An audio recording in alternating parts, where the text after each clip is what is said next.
Good morning friends. आज हम लोग 509 का यूनिट 8 देखने वाले हैं।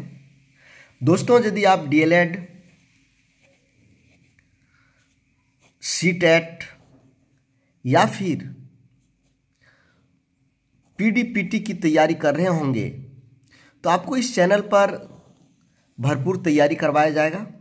सीटेट की सीरीज चालू हो चुकी है, पीडीपीटी का भी सीरीज मेरे न्यूज़ चैनल पर चालू हो चुका है और डीएलएड का तो पहले से चल ही रहा है।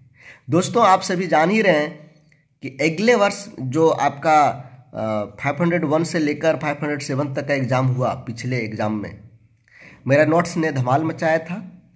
बहुत सारे प्रश्न मेरे नोट्स से आए थे, 90% से एबव। इस बार भी मैं अच्छे तरीके से तैयारी किया हूँ, बहुत मेहनत किया हूँ। आप सबों को यहाँ से दूसरे जगह जाने की ज़रूरत भी नहीं पड़ेगी। तो चलिए आज हम लोग बात करते हैं 509 यूनिट 8 का। यहाँ पर आप प्रश्न देख पा रहे होंगे, सामाजिक विज्ञान के शिक्षण अधिगम में आप कौन कौन सा अधिगम संसाधनों का उपयोग करना चाहेंगे। प्रश्न समझ लीजिए कि आप सामाजिक विज्ञान का शिक्षण कर रहे हैं, बच्चों को सामाजिक विज्ञान पढ़ा रहे हैं। इस सामाजिक विज्ञान क्लास में आप कौन कौन सा अधिगम संसाधन अर्थात कौन कौन सा टीएलएम ले जाएंगे, कौन कौन सा टीएलएम का उपयोग करेंगे, इन सभी चीज़ों के बारे में आपको यहाँ पर बात करना है।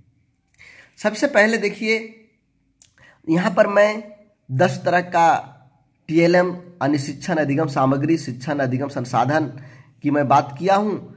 पहला है रीलियाँ और चित्रावली, मानचित्र एवं ग्लोब, प्रतिरूप, ग्राफ्स, चार्ट्स, कार्टून, कालक्रम, पुस्तकें, समाचार पत्र, चलचित्र, इंटरनेट, विद्यालय और समुदाय का अधिगम स्रोत के रूप में उपयोग। तो हम लोग एक एक करके इन सभी चीज़ों के बारे में देखेंगे। इसका उपयोग हम लोग कैसे करते हैं, इसका उपयोग कैसे करते हैं, इससे बच्चों को क्या फ़ायदा होता है, क्यों करना चाहिए, सभी देखते हैं। सबसे पहले हम लोगों को समझना पड़ेगा रीलियाँ और चित्रावली क्या है। ये इसका अर्थ होता है वास्तविक जगत, वास्तविक चीजें, कुछ ऐसे चीजें होता है जो वास्तविक होता है और उन वास्तविक चीजों का उपयोग हम बच्चों को पढ़ाने के लिए करते हैं। जैसे पुराने जमाने के सिक्के,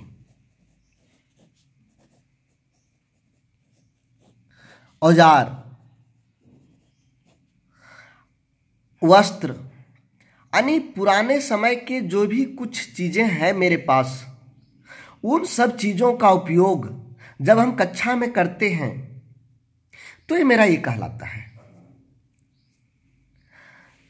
ये सभी चीज़ें या तो मानव निर्मित होता है, जैसे देखिए पुराने सिक्के मानव ने बनाया है, औजार को मानव ने बनाया है, वस्त्र को मानव ने बनाया है, या कुछ प्राकृतिक पदार्थ भी होता है। पुराने जमाने के नमूने कोई चीज़ हो, उन सब चीज़ों को हम शिक्षण अधिगम में शामिल करते हैं। प्रायः पुस्तकालय या संग्रहालय के लिए उधार लिए गए, खरीदे गए या विद्यालय को दान के रूप में प्राप्त शिक्षक द्वारा प्राप्त कक्षा शिक्षण अथवा प्रदर्शनी में प्रयोग किए जा सकते हैं। अब बात आती है कि ये पुराने सिक्के, पुराने औजार, पुराने वस्त्र या जो भी कुछ वास्तविक जगत के चीज़ें हैं, वास्तविक चीज़ें हैं, ये मुझे मिलेगा कहाँ पर। ये आपको या तो पुस्तकालय से मिल सकता है या फिर संग्रहालय से। संग्रहालय से हम कुछ दिनों के लिए उधार ले सकते हैं या फिर हम उसे खरीद भी सकते हैं, या कभी कभी विद्यालय को दान के रूप में भी ये सभी चीज़ें मिल जाता है। तो इन चीज़ों का उपयोग हम लोग शिक्षण अधिगम में करते हैं।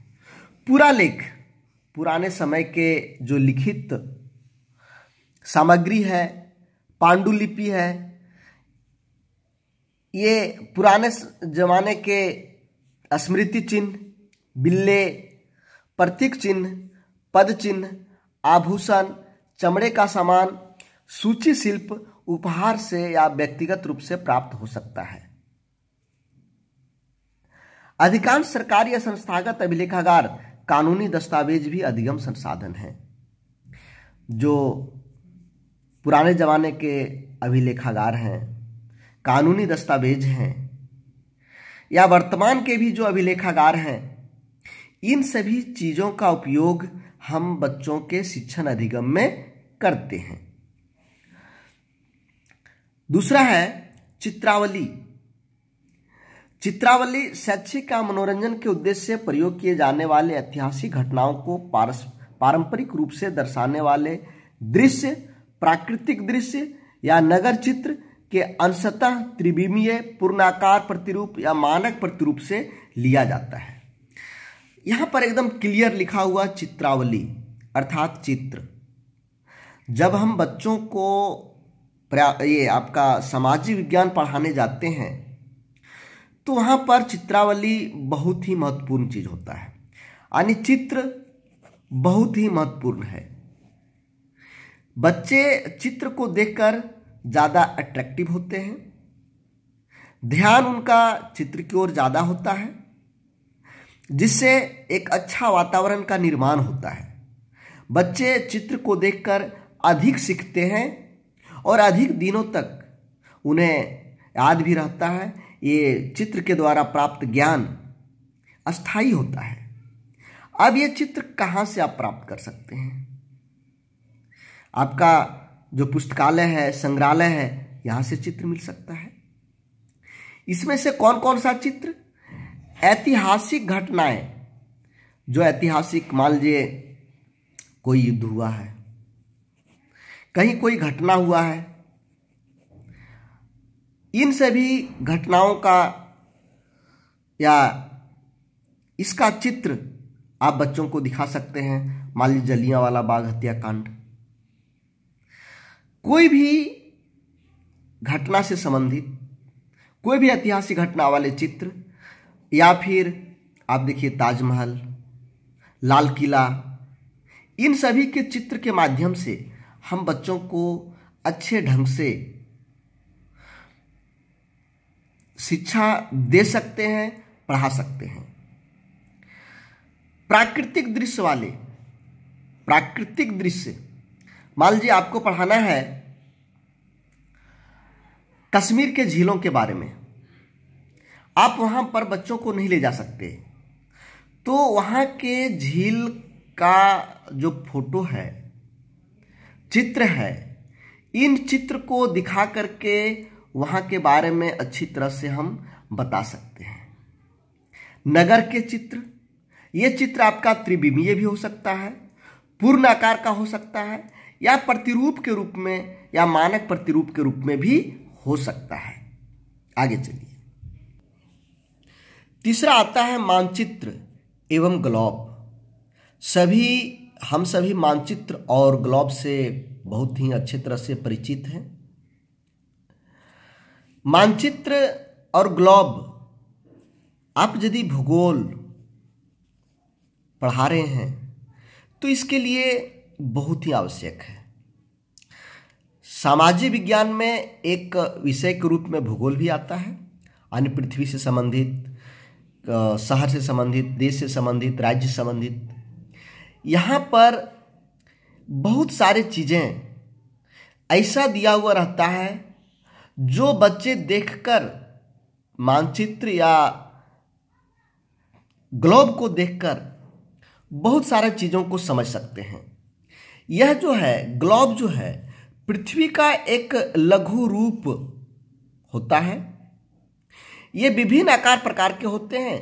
मानचित्र एक ग्लोब की अपेक्षा अधिक जानकारी प्रदान करता है। यदि हम मानचित्र की बात करें तो ग्लोब से ज़्यादा हमें मानचित्र में सूचना मिलता है, इससे ज़्यादा ज्ञान की प्राप्ति होती है। यदि हमको पृथ्वी किस तरह काम करती, किस तरह घूमती है, पृथ्वी कैसा है, इसके बारे में बात करना है तो यहाँ पर ग्लोब बहुत अच्छा टीएलएम है, बहुत अच्छा आपका सहायक सामग्री है। मानचित्र भी विभिन्न प्रकार के होते हैं। प्रकृति के प्राकृतिक लक्षण, जैसे पर्वत कहाँ पर है, पठार कहाँ पर है, मैदान किधर किधर है, नदियाँ किधर से होकर बह रही है, समुद्र किधर है, ये सभी यदि आपको दिखाना है तो इसके लिए मानचित्र बहुत आसान तरीका है। मानचित्र की सहायता से हम बच्चों को पठार के बारे में, पर्वत के बारे में, मैदान के बारे में, नदियों के बारे में, समुद्र के बारे में दिखा सकते हैं। मान लीजिए आपने भारत का मानचित्र लिया और आपने यहाँ पर समुद्री रास्ते के बारे में या समुद्री पतन के बारे में बच्चों को बता रहे हैं, तो यहाँ पर आप ये दिखा सकते हैं कि इधर देखिए समुद्र है, यहाँ से ऐसे माल आता है, यहाँ से दूसरे देश के लिए जाता है। बहुत कुछ बच्चे आपका मानचित्र से सीख सकते हैं।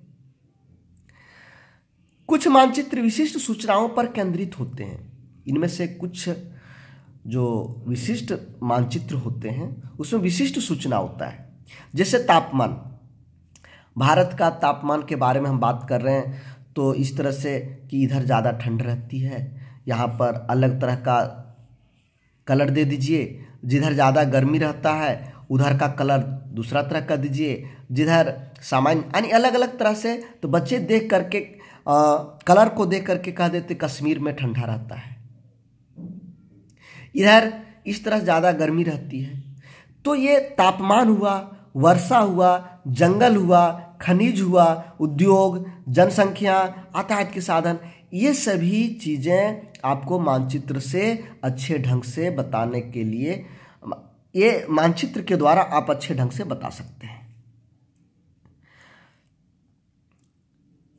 मानचित्र अवधारणाओं को सीखने समझने में, यदि आप मानचित्र के अवधारणाओं को समझाना, कोई भी अवधारणा हो, तो मानचित्र के सहायता से आप कोई भी अवधारणा जो मानचित्र से रिलेटेड विषय वस्तु है उसको आप बहुत अच्छे तरह से सिखा सकते हैं। विचारों को बता सकते हैं, संश्लेषित कर सकते हैं, एकीकृत करने, तर्कपूर्ण अनुमान और अवलोकन करने में सहायक होते हैं। अब आता है मॉडल या प्रतिरूप। मान लीजिए आज आप ताजमहल या फिर लाल किला के बारे में बात करने वाले हैं। आपने ताजमहल के बारे में सोच लिया कि मैं बहुत अच्छी तरह से आज बताऊंगा, लेकिन ताजमहल तक बच्चों को पहुंचा नहीं पा रहे। ताजमहल कैसा है आप बात कर रहे हैं, बच्चे उतने ढंग से समझ नहीं पा रहे।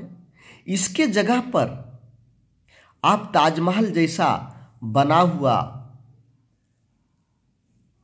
आकृति ले आए, बना हुआ मिलता है छोटा नमूना, उस नमूना को लाकर सामने रख दिए और आप बच्चों को ताजमहल के बारे में बताने लगे।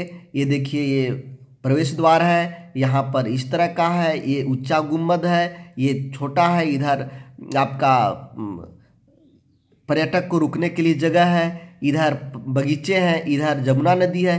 ये सब आप यदि बच्चों को बताते हैं तो बच्चों के दिमाग में एक घर कर जाता है कि ऐसा वहाँ पर है, क्योंकि सामने प्रतिरूप देख रहा है।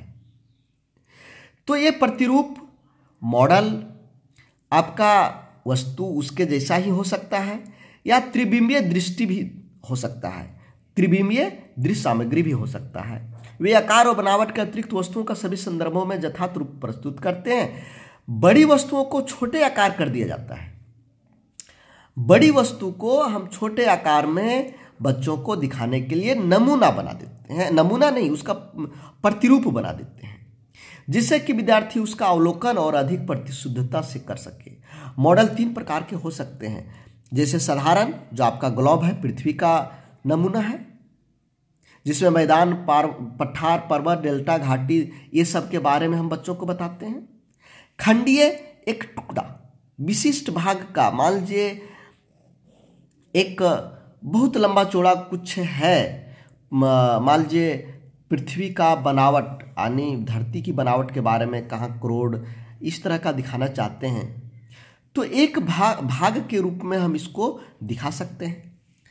क्रियात्मक, कैसे कोई वर्क करता है, उसका क्रिया कैसे होता है, काम कैसे होता है, जैसे ज्वालामुखी का उद्गार, चंद्रमा के कलाएं, ये सभी चीज़ क्रियात्मक मॉडल हो गए।